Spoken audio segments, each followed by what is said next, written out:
Welcome to Comics Bazaar, the channel of comics commentary and arcana. This video features X-Men issue 87, cover dated April 1999. So the cover caption declares the Magneto War and there shall be an ending, and thank goodness for that. The cover is by Alan Davis, inked by Mark Farmer. I really like the design idea for this particular cover. We have upshots of huge figures of Joseph versus Magneto and the X-Men tumbling all around them with a classic Alan Davis device, the twisting of the bodies, the twisting of the torso in particular, and all of the foreshortening and radical angles that he's picked for the X-Men here I think are really, really well done. And the cover corner box, all of the headshots of the X-Men by Adam Kubert. Let's open this one up to the first page. There are 22 pages of story and art in this issue. I must remark upon the advertisement for the Hulk series, a new monthly series by John Byrne, Ron Garney and Dan Green, and that image is by Ron Garney and Dan Green. Really, really eye-catching. That definitely would get someone to pick up the new title, I'm pretty sure. And then into the comic under review, and we begin with Trish Tilby, and she is broadcasting with difficulty because of Magneto's disruption of the electromagnetic sphere, the magnetosphere. But nonetheless, in her broadcast, she catches readers up on everything that's happened so far, so no need to go into that. And let's see what's on the next page. We get a double page spread, which is pretty cool here, of Magneto versus Joseph, which picks up from the end of Uncanny X-Men number 367. The creative team over here, the title of the story is No Surrender, and the creator credits, plot and pencils, Alan Davis, Fabian Nicieza on the script, inks by Mark Farmer, and colors by Marie Javins and Gloria Vasquez, and the digital letters by Comicraft. So no need to go into any of the narrative captions here because it's all catch up on what has happened so far. And of course we've got Astra here, and she is it's been revealed is the creator of Joseph, and she's using Joseph to attack and kill Magneto. And then she's going to use Joseph to help her rule the planet Earth. And so we can see the attack is ongoing there, and then the X-Men arrive at the end of issue 367 of Uncanny X-Men. They managed to get aboard the Acolyte's craft, and they're using it to pilot to Magneto's Citadel base in the Arctic. And here Marrow says, she exclaims, "You all know we're going to get ourselves killed here." Let's turn the page. And Storm says, "The only other option, Marrow, is to not even try." So everybody's here looking with shock and awe in terms of this raging battle between Joseph and Magneto. And the professor says of the battle between the pair, neither can properly handle the energies he's unleashed. Magneto has the will, but not the power. Joseph has the power, but not the will. It threatens to consume both of them in different ways. And then he twigs to the presence of Astra, and between them I sense an even greater problem. He says, "Astra, it has been a long time, not long enough." So Wolverine asks as he pops his claws, "You know her, Chuck?" Of her, Professor X says, Wolverine, "though we have never met." So of course this is Alan Davis's retcon that Astra was an original member of the Brotherhood of Evil Mutants, and that she left early before the events of Uncanny X-Men issue 1 way back in 1963. So the Professor knows of her, and he says, "I know how Magnus hurt you, Logan, but this is not the time for rash acts of vengeance. We must split into 3 groups, one each to keep Joseph and Magneto apart, and one to keep Astra away from them both." So Professor X here now back with the X-Men and taking on a leadership role in the absence of Cyclops. But it's interesting to note how Storm doesn't take over as leader, even though that has been her role in the past. So here we have an interesting little moment between the Professor and Nightcrawler, where Nightcrawler, who of course was leader of the Excalibur team before it was disbanded, says to the Professor, "Professor, we're in the eye of the storm. The electromagnetic equilibrium should allow me to teleport." "Strategy?" asks the Professor, and Nightcrawler says, "Take Astra out of the mix." So I like the response here where the Professor says, "Good luck, Kurt." So off teleports Nightcrawler, he grabs Astra and teleports her away. But she says something very, very interesting here, and she says it in German with a big smile on her face.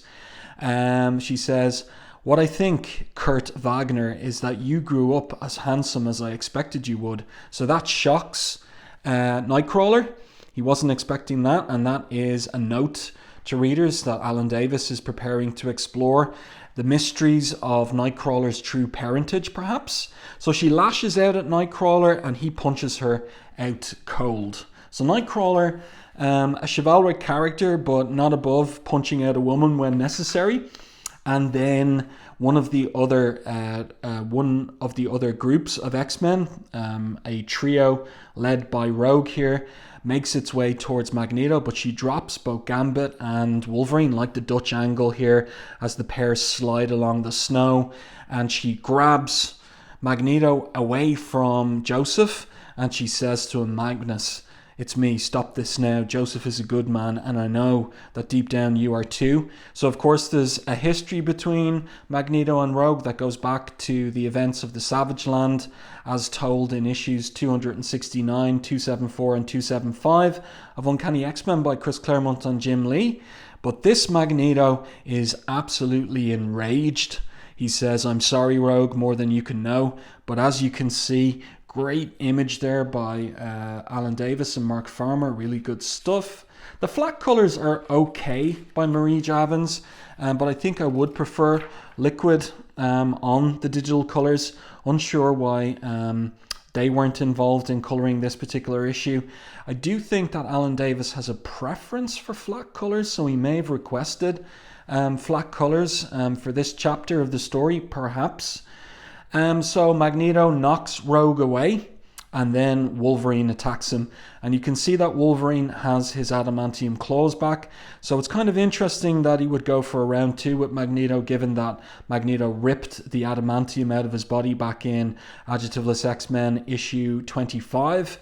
And Wolverine exclaims, "If you're going to flex that windbag voice, leastways, it's something I want to hear," because Magneto said the time for talking is long since gone. So Magneto deals with Wolverine fairly easily. "Your hatred is nothing to me, Wolverine." Gambit, of course, attacks him with his kinetically charged cards, and that doesn't drop Magneto either, and he actually just has contempt for Gambit, given the revelations of Uncanny X-Men 350. He says to Gambit, "You're so contemptible, you do not even warrant my attention." But Wolverine gets back up and strikes at Magneto at the side of his helmet there. He says, "So what does matter then, Mags? Ruling the world or getting rid of a mirror image who reminds you what kind of man you might have become if you had the guts to?" So Wolverine out for vengeance against Magneto. The X-Men, the other X-Men arriving here behind Joseph, and of course they're looking to assist and help him, and the Professor says, "Joseph, you cannot accomplish this alone." So Joseph, has met the Professor before the events of Onslaught and the Professor's disappearance, so he hasn't seen him in a long time. He says, "Professor, I'm glad you are still alive. How?" And the Professor responds, "I'll tell you about it, my friend, later. We must work together." So Joseph asks, "Together? Please, together, you and I?" And the Professor notes he's losing touch with his sense of self, becoming one with the electromagnetic spectrum. "I must become a telepathic anchor for his humanity." And Storm says, "But can you handle it, Charles?" "No choice, Aurora. While I keep his mind together, so must you, and Peter keep his body whole." So really interesting storytelling, visuals from Alan Davis here. The storytelling is so smooth. I like the angles that he's picking for the shots of the various characters, keeping it dynamic, keeping it interesting for the reader. Let's turn the page And at this point, Colossus transforms into his living steel form, and that is to become a lightning rod for the rampant energies around him. Power which Storm, who manipulates the energy systems which pattern the weather, is able to coalesce and charge back into Joseph's body. It is more than he can control. All the molecules in Joseph's body would have gone to all four corners of the earth. An electromagnetic scream is ripped from him, shouted out to the heavens above, and slowly the torn fabric of the planet's atmosphere, if Xavier weren't inside his mind helping him to focus, I've actually read these narrative captions wrong, so that's an indication that they're not placed well on the page, so I should be reading it this way. All the molecules in Joseph's body would have gone to all four corners of the earth if Xavier weren't inside his mind helping to focus him. And then we got to go up here about the electromagnetic scream, but slowly the planet's atmosphere begins to stitch itself back together again. So Joseph repairing the damage wrought by Magneto and his machine. And then speaking of whom, we're back in the fight. So Marrow now attacks Magneto with her bone daggers, which of course are nothing to him. He easily deals with her. But this is the classic X-Men strategy for tackling Magneto. They all got to attack him as a team. So now Kitty Pryde goes in with a phased shard of ice. And her plan here is pretty radical. She plans to manifest it make it solid in his chest. But he twigs to it. He says to her, "Did you think solidifying a phase shaft of ice could hurt me? I can disperse the ice into hydrogen and oxygen within my chest and use the water molecules of the shaft itself to conduct an electrostatic charge." So, my inference is that she meant to murder him, which is a bit surprising from Kitty Pryde. But anyway, Magneto, as an Omega level mutant, is well able to deal with the ice shard, and then Wolverine is there again attacking him with his adamantium claws. He tells Gambit, as he flings Kitty back to Gambit to check the kitten out, Cajun. I'll be busy making sure poor Mags don't have to fight us anymore. So Wolverine's out to kill Magneto. So the action is pretty pacey in this climactic issue of the Magneto War, which is welcome. And then we're back with Joseph, and Joseph's psyche is expanding and becoming one with the electromagnetic sphere around the earth. And he says to the professor, I would become part of a great, sorry, I think it's let me see here. The professor says, be careful, keep your mind together and don't get lost in larger forces. So Joseph responds, would that be so bad, Professor? An end to my struggles, no questions as to who I am or why I exist. I would become part of a greater whole, a thread woven into the fabric of an immense unseen tapestry. And from there, I could help the planet, nurture your dream in far greater ways than I ever could while walking the earth. And the professor knows what he's talking about, because the professor has similar experiences when projecting his mind through the psionic plane when he's in touch with every psyche on the planet. So will Joseph lose his anchor to his human body or not? Meanwhile, at the United Nations, this is an interesting kind of exterior establishing shot of the United Nations building in New York. So we have this woman, Dr. Alda Huxley, and she has come to the UN from Genosha in order to help out with the problem concerning Magneto. This guy arrives into her office and he says, Dr. Huxley, the damage to the magnetosphere is being repaired. All reports indicate that Magneto can't back up his threat now. So she says, I love the details that Alan Davis comes up with, like for instance the fact that she has her jacket hanging on the back of her chair there. I think that's really well observed by Alan Davis. So she says, this is an unexpected development. The guy hands her the computer printout paper, very much like a hallmark of the late 90s, this particular kind of printer paper. So he hands it to her and he says, maybe the General Assembly won't need to vote on your plan to placate Magneto after all. So she says, wouldn't that be wonderful? The guy's looking at her as he goes out the door. She looks at the printout, Ground Zero Arctic region, north of Ellesmere Island, and then she burns the printout and puts it in the waste paper basket, grabs her jacket, walks out the door. So it seems she's got ideas other than going through with that particular plan. And also interesting, just this little detail of the open eye on her cigarette lighter as well. Let's continue here, and we're back in the Arctic, and we have an old trick there from Nightcrawler where he teleports behind Magneto and takes his helmet off his head, which leaves him vulnerable to an attack by Wolverine. This is all really well done. The fight choreography here from Alan Davis, as you would expect from a master of the medium. Wolverine connects with Magneto's face, so we can see that Magneto's bleeding on his cheek, and then Rogue gets between them. Magnus, how far do you have to take this? It's over. So she grabs him, but Wolverine is fighting mad. He ain't walking away from this one, Rogue. So he's attacking again. Let's turn the page here. We switch scenes back to Joseph, and Joseph his body has grown old from the effort of repairing the magnetosphere of the planet Earth. And the professor sees it. There must be another way. You're too young. I might be forced to disagree, Professor.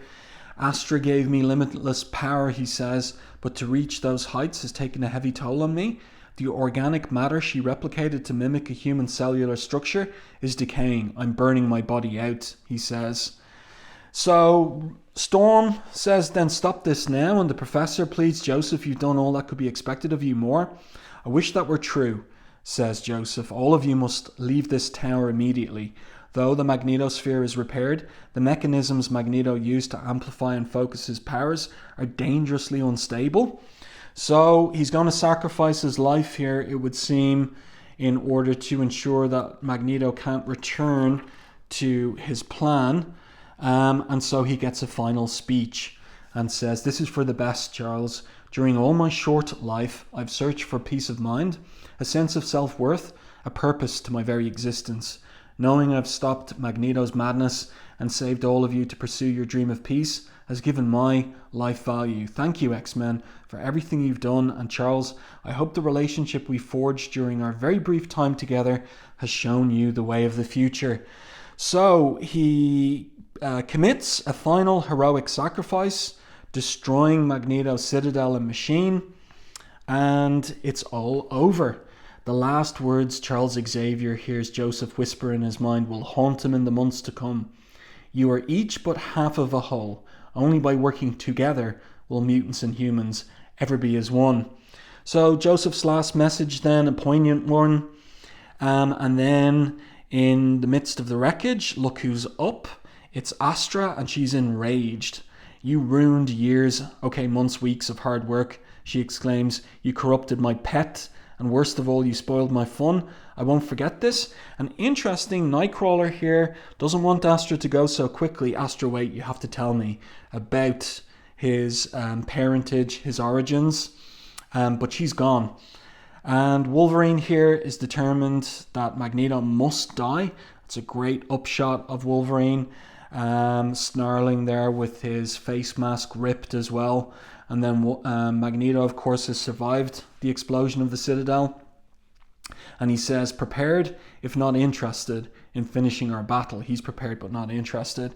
So the X-Men, particularly Professor X and Storm, look to hold Wolverine back from attacking Magneto. And the Professor comes forward in his hovering wheelchair and he says, Magnus, the choice is yours. And Magneto responds, as it was in Avalon, Charles, when you stole my mind, or he asks rather. So a reference back to Adjectiveless X-Men 25. Professor X says, a parry to your thrust, to a human parry to a mutant thrust. And so it ever goes in an endless, useless cycle. So it's an impasse that they're at. So, asks Magneto. So, asks Professor X. You have committed acts of terrorism, says the professor. You have broken international law. You must be taken into custody to be tried in a court for your actions.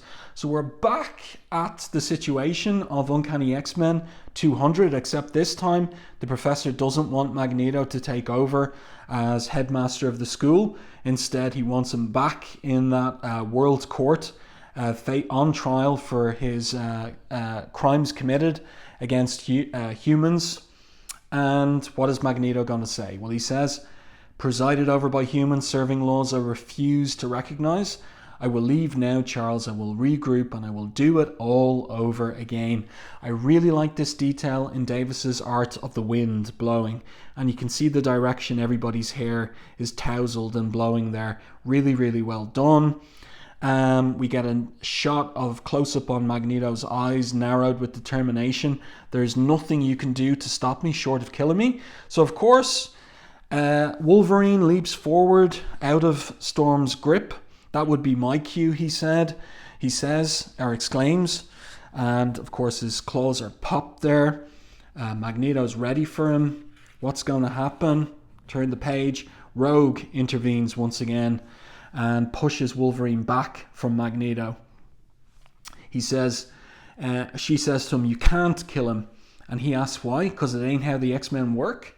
Guess what? Maybe how we work ain't cutting it. And we get a little moment there where Gambit is wondering whether Rogue is intervening for other reasons, or is it more than a code of honor driving you, Cher, because he's jealous of her past relationship with Magneto, the real and original Magneto. And then in the middle of it all, there arrives a UN vertical takeoff and landing craft, and also Magneto's robot servant Ferris. So coming from the UN, and Magneto says, and again, what I really like is I like the swirling smoke here, and Magneto's hair blowing from the wind kicked up by the landing of the UN craft. And he says, your United Nations security forces ready to arrest me, or perhaps not. Do you see, Charles, my ambassador Ferris flies with them, which can only mean one thing. So out come the UN security team, and who is this walking down the ramp? By the way, this is a great top-down shot here from Davis, so we get to see where everybody is in relation to each other. It's really well done. And it's Dr. Alda Huxley, and she holds out a document to Magneto. She introduces herself. I'm Dr. Alda Huxley, representing the United Nations. I've been empowered to discuss the terms for a permanent cessation of hostilities between us. The proposal is succinct. Your officially ceded sovereignty over land for which you will be solely responsible. So this is an intriguing turn of events at the end of the Magneto War. This is unexpected. This is interesting from Alan Davis. Turn it into a heaven or a hell, she says. Your choice, your responsibility. Very Claremontian phrase there from Fabian Nicieza in the script. And she continues and says, for as long as you agree to never again launch a preliminary strike against duly recognized nations and abide by certain security restrictions, the island nation of Genosha is yours to rule. So there's the shocker, there's the twist. Everybody's open-mouthed, nobody was expecting that. And Wolverine is enraged. What? You're giving him exactly what he wanted? So the UN guys, they point their weapons at the X-Men. The professor says nothing. He's got a stoic expression on his face. Are these terms acceptable to you? Asks Dr. Huxley. Let's turn the page. What will Magneto say? Wolverine, he's really angry there. Look at it. Look at his gritted teeth, and his flared nostril. No, they're not, he exclaims. But the professor psionically says to him, Logan, please do not force me to stop you. So Logan is moving forward, and the professor uses his telepathy to knock Wolverine out. He'll sleep for a while, X-Men. He gave me no choice. So the professor overrules Wolverine's decision to attack Magneto. The other X-Men also don't act. And the professor says to them psionically, we've always held that murder is not the answer. I pray that is still true. And then he says aloud, everyone remain calm. The decisions of the United Nations, questionable though they may be, are within their right to make. It is over for now, perhaps forevermore. So they turn away and they go back to the Acolytes ship. And Storm is still there watching. Maybe she's got some thoughts of her own, but we don't hear them, not in this particular issue. And instead we have the third person narrator declare of Magneto, his entire life has been spent trying to bring, Professor X. His entire life has been spent trying to bring humans and mutants together, and now his oldest friend, his greatest enemy, has found the means to keep them apart. Charles Xavier has offered mutants a house, but was it ever really a home? How can his institute provide the sanctuary that an entire country can? His dream is on the precipice of becoming a nightmare. A war was fought this day, and the human race doesn't yet realize it lost. What will Xavier, what can he do about it? And so Magneto is standing there. Everyone's gone. He's free to go. And his robot servant Ferris comes to him and says, though not executed to perfection, your plan still achieved the desired results. So it seems that this is what Magneto wanted all along. Yes, it did, he says. And then he's struggling there or maybe wondering about whether he should take up the helmet from the snow. He closes his fists. He's got a really grim, stoic look on his face. Exhaustion or a problem? Asks Ferris, holding the helmet up to him. And Magneto doesn't take the helmet. He says, now would be an ill-advised time for either. After decades of ceaseless struggle, my goal has been achieved, and now my work is just beginning. So, an intriguing end to an overlong crossover between Uncanny X-Men and X-Men. I think this could have been maybe covered in 3 issues. A kind of like a setup, kind of like a moving the pieces along in the middle, and then this particular issue to conclude everything, rather than the 5 issues, if we take X-Men 85 as a prologue, that it took to get to this point. So I think that is my chief criticism regarding the plot by Alan Davis. I know other viewers might have criticisms regarding what became of Joseph here in this particular issue, but of course the whole requirement was to return Magneto, the original and real Magneto, into the X-Men mythos, and that's done. But the big twist, the unexpected twist, is now he is Magneto Rex, Magneto the King, ruler of Genosha. For more on the takeover of Genosha, see Magneto Rex, a 3-issue limited series on sale in March, and next month is The Dream Dead. So always these constant questions regarding Professor X's dream. Is it outmoded? Is it superannuated? Does it have a future? And we shall see in the next issue. So 1 page of letters here as well. Nothing terribly interesting. The letters are just a springboard to promoting other series in the X-Men stable of comics. Next issue though, first check out Uncanny X-Men 368, then be here in 30 for the return of the Juggernaut, who is a changed man for the worse. So there you go. I do hope that you enjoyed my review and commentary of X-Men issue 87. Let me know your thoughts on this one in the comments section. If you enjoyed my review and commentary, please like and share the video. It really does help the channel. And if you haven't done so already, subscribe to the channel and stay tuned for more content like this.